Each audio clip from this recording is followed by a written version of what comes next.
माझे नाव परिसुजी जाधव, इयत्ता तिसरी. माझ्या शाळेचे नाव जिल्हा परिषद प्राथमिक शाळा सांबर. मी वाचलेल्या पुस्तकाचे नाव आहे बाई साक्षर झाली तर.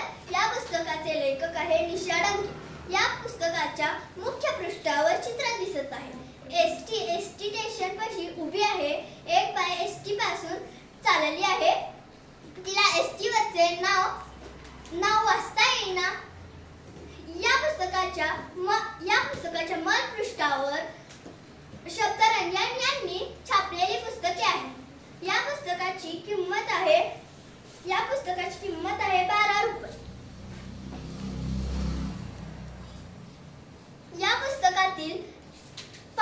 या पुस्तकातील एकूण 16 एवढी पृष्ठे आहेत. या पुस्तकातील चित्रे स्पष्ट व बोलकी आहेत. या पुस्तकातील चित्रे आकर्षक आहेत.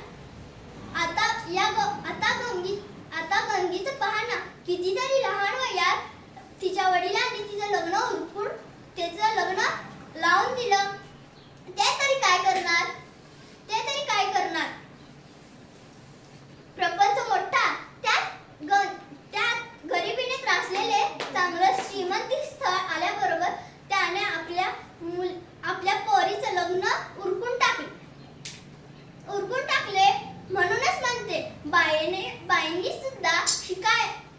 सुद्धा थोडंफार लिहायला वाचायला शिकावं. त्यामुळे येणारे मोठे धोके टाळता येतील. घर साफ करून निघालेला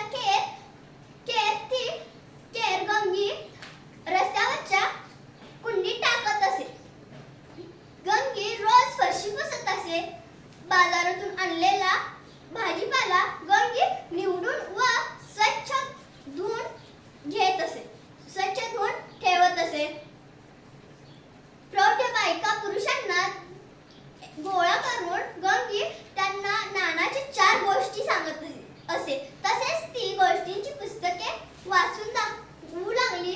त्यामुळे आजी आजोबांचा संध्याकाळचा वेळ मजेत